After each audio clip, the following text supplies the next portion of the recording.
अगर आपको हमारी वीडियो पसंद आती हो तो लाइक एंड सब्सक्राइब जरूर कर दिया करें। धन्यवाद। मकान मालिक का भूत हॉरर स्टोरी। ये कहानी केवल मनोरंजन के लिए है। इसके पीछे हमारा उद्देश्य किसी भी प्रकार की अंधश्रद्धा का प्रचार करना नहीं है। भूत प्रेतों से जुड़ी 3 सच्ची कहानियाँ। पृथ्वी पर मानव जीवन का इतिहास सदियों पुराना है। पृथ्वी के अलग अलग हिस्सों में अनेक प्रकार के लोग बसते हैं। अपने आसपास के जीवन, अपने पूर्वजों के दिए हुए संस्कार और अपने अनुभव के आधार पर खुद का धार्मिक और सामाजिक आचरण पथ चुनना मानव का स्वभाव है।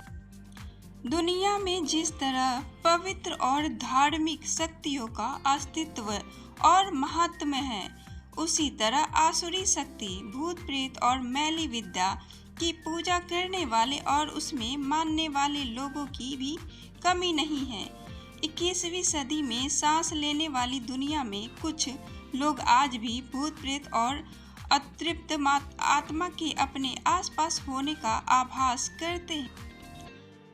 कानून और विज्ञान, भूत प्रेत और आत्मा। भूत प्रेत और आत्मा जैसी पारलौकिक बातों को नहीं मानता है, पर दुनिया में कई लोग हैं जिन्होंने पारलौकिक घटनाओं का सामना किया है और असामान्य अनुभव से गुजरे हैं। उनका मानना है कि दुनिया में हम मानव ही अकेले नहीं हैं, कोई और भी हमारे आसपास मौजूद है। जीवन और मृत्यु पृथ्वी पर मानव जीवन का अटल सत्य है। जो जीव जन्म लेता है वह एक न एक दिन मृत्यु को प्राप्त होता ही है। एक मानवीय अपने जन्म से मरण तक के सफर में हंसता है, रोता है, इच्छा करता है, सफलता प्राप्त करता है, असफल भी होता है, निराश होता है, भावुक होता है, क्रोधित होता है, रुष्ट होता है, कामना करता है और त्याग भी करता है। ऐसा कहा जाता है कि अपने जीवन काल में अधूरी रह जाने वाली कामनाओं की पूर्ति करने के लिए जीव आत्म मृत्यु के बाद भी भटकती रहती है। अपने जीवन में अधूरी रह जाने वाली कई इच्छा, प्रिय वस्तु, अधूरा कार्य या किसी व्यक्ति के प्रति अनन्य प्रेम या किसी बात पर बेइंतहा नफरत मृत्यु के बाद भी इंसान को पृथ्वी लोक से जोड़े रखती है और जीव को मुक्त होने नहीं देती है। समय समय पर ऐसी ही भटकती अतृप्त आत्मा शक्तियाँ जीवित व्यक्तियों को अपने होने का आभास कराती रहती है। 3 सच्ची कहानियाँ ऐसे ही सत्य घटना जहाँ पर आम लोगों के परलौकिक शक्तियों का अनुभव किया। कैसे जाने आपके घर या आसपास भूतों का साया है। प्रेत आत्मा या भूत पिशाच का नाम सुनकर अच्छों के पसीने छूट जाते हैं। आज हम आपको बताएंगे ऐसी ही कुछ बातें जिससे आपको पता चल जाएगा कि आपके पास भी कोई आत्मा है या नहीं है। होता है, कोई विश्वास करता है तो कोई नहीं, पर मेरा मानना है कि अगर पॉजिटिव है तो निगेटिव भी है, अगर नॉर्थ है तो साउथ भी है, इसी तरह अगर भगवान है तो शैतान भी है। और हाँ, हम आपको ये भी बता दें कि जहाँ बुराई होती है वहाँ अच्छाई भी होती है। ठीक वैसे ही बुरी आत्मा होती है तो अच्छी आत्माएं भी होती हैं। आज मैं आपको कुछ ऐसे ही संकेतों के बारे में बताऊंगा कि जिससे आपको पता चल जाएगा कि आपके पास कोई आत्मा है या नहीं। यदि आपके घर का बल्ब अजीबोगरीबो तरीके से जलता है या बुझता है तो ये एक तरह का संकेत हो सकता है कि आपके पास कोई प्रेत आत्मा है। इसके बारे में मनोवैज्ञानिक का मानना है कि अगर कोई नेगेटिव एनर्जी आपके पास होती है तो ऐसा होने लगता है। अगर आपके आसपास का तापमान अचानक कम या ज्यादा हो जाता है तो आपको समझ जाना चाहिए कि पास ही कोई भूत हो सकता है, या तो फिर अचानक से ही आपको सर्दी या गर्मी लगने लगती है तो भी समझ जाइए कि आपके आसपास कोई बुरी आत्मा जरूर है। लेकिन अगर ये आवाज़ असाधारण रूप से तेज सुनाई देने लगे तो समझ जाना चाहिए कि कुछ गड़बड़ है और ऐसे में आपको अपने दिमाग पर काबू रखना है, जिससे कि कोई बुरी ताकत आपके दिमाग पर या आपके शरीर पर हावी ना हो सके। कभी कभी हमें कुछ अजीबोगरीब आवाज़ें सुनाई देती हैं, जैसे कि किसी के चलने की आवाज़, या तो फिर कुछ खुरचने की आवाज़ या पायल की आवाज़, दरवाज़ा खटखटाने की आवाज़ भी आने लगती है। ये संकेत किसी पैरानॉर्मल एक्टिविटी की तरह इशारा करते हैं। कभी कभी हमें अचानक से ही बहुत तेज खुशबू आने लगती है। अगर आपके पास भी किसी इत्र की महक आती है तो ज्यादातर ऐसा माना गया है कि यह अच्छी आत्मा होने का संकेत है।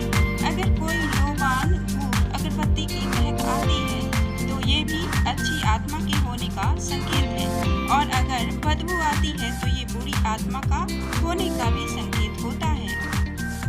ये आर्टिकल कोई अंधविश्वास फैलाने के लिए नहीं है, बल्कि आपको आत्मा प्रेतात्मा के बारे में आपको बातें नहीं जानने, उसे अवगत करने के लिए और पारलौकिक शक्ति का ज्ञान देने के लिए लिखा गया है।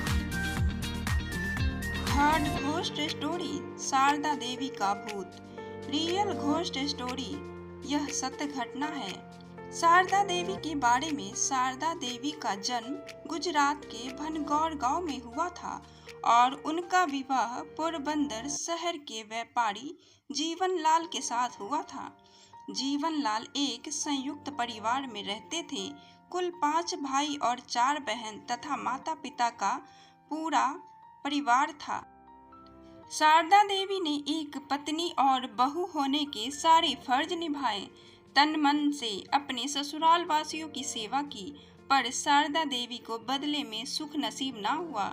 शारदा देवी की सास और ननद शारदा देवी से जानवरों जैसा बर्ताव करते थे। उनके गहने कपड़े भी छीन लेते थे। बीमार होने पर और गर्भवती होने पर भी शारदा देवी से घर का काम करवाते थे। शारदा देवी ससुराल के अमानवीय अत्याचारों को सह सह कर जीती गई। जीवनलाल कमाते तो खूब थे, पर उन्हें जुआ खेलने की गलत आदत थी। अपनी बुरी आदतों में मस्त जीवनलाल अपनी पत्नी के साथ हो रहे अत्याचार को रोकने की बजाय अपनी माँ और बहन की बात सुन सुनकर पत्नी को ही भला बुरा कहते रहते थे, और कभी कभी तो गुस्से में शारदा देवी के साथ मारपीट भी कर लेते थे। घर का काम करने और परिवार की सेवा करने के बावजूद शारदा देवी को दुख और तकलीफें मिलने की वजह से उनका जिंदगी से जी भर गया, और तकलीफ में खुद के पति को अपने साथ ना पाकर शारदा देवी ने जिंदगी का दामन छोड़ दिया। ऐसा कहा जाता है कि शारदा देवी ने जानबूझकर गर्भावस्था में दौरान देसी घी के लड्डू भरपेट खाए थे, ताकि गर्भावस्था में उन्हें जहर चढ़ जाए और खुद की जान निकल जाए। पत्नी की मृत्यु से जीवनलाल और उनके दोनों बच्चे दुखी हुए, और शारदा देवी की सास और ननद को कई बार शारदा देवी की आत्मा ने अपने होने का एहसास दिलाया था। एक बार की बात है, जब शारदा देवी की ननद ने उनका सोने का हार पहना था, तब शारदा देवी की आत्मा ने उन्हें धक्का देकर गिरा दिया था और उनकी छाती पर शारदा देवी की आत्मा बैठ गई थी, और जब तक उनकी ननद ने शारदा देवी का वह हार गले से नहीं निकाला, तब तक उनको जमीन से उठने नहीं दिया था। शारदा देवी ने स्वर्गवास के उपरांत जीवनलाल के परिवार के किसी प्रसंग में जाते थे तो अपनी मृत पत्नी को याद करके रो देते थे और कहते थे कि काश मैंने अपनी पत्नी की तकलीफों को समझा होता तो जिंदगी कुछ और होती। शारदा देवी की सास दिवाली बहन का स्वर्गवास भी 103 वर्ष की आयु में हुआ। अपने कर्मों के कारण अपने अंतिम दिनों में दिवाली बहन 5 पुत्रों की माता होते हुए भी सब पर बोझ बन गई थी। शारदा देवी की ननद आज भी अपनी आखिरी सांसें गिन रही है। उनकी आयु 80 साल है और वह पोरबंदर के खारवा वार्ड विस्तार में पुराने खंडहर जैसे मकान में लावारिस की तरह पड़ी हुई है। शारदा देवी के गहने और कपड़े आज भी उनकी वृद्ध ननद के कब्जे में हैं, पर वह उठकर उसे ना तो देख सकती है, ना ही उसे छू सकती है। ऐसा लगता है कि शारदा देवी की आत्मा ना तो अपनी ननद को मरने दे रही है, ना तो उसे माफ कर रही है। महत्वपूर्ण सूचना: उनके अस्तित्व पर जो भी टिप्पणियां की गई है वह सिर्फ लेखक के विचार अनुभव एकत्रित हुई है। इन्फॉर्मेशन और अन्य व्यक्तियों की अपनी साथ हुई अनुभव का वृत्तांत है। वेबसाइट पाठकों को किसी भी अंधश्रद्धा या तांत्रिक ओझा, होम हवन या किसी भी प्रकार के भूत भगाव इलाज कराने की सलाह सूचना नहीं देता है। पारलौकिक अनुभव वास्तविकता में एक कभी ना सुलझने वाली पहेली की तरह होते हैं, इसलिए पाठक कृपया अपने विवेक से काम लें। हमें उम्मीद है कि आपको ये कहानी भूत प्रेत की कहानी 3 कहानियाँ पार्ट 1, पार्ट 2, पार्ट 3 अच्छी लगी होगी।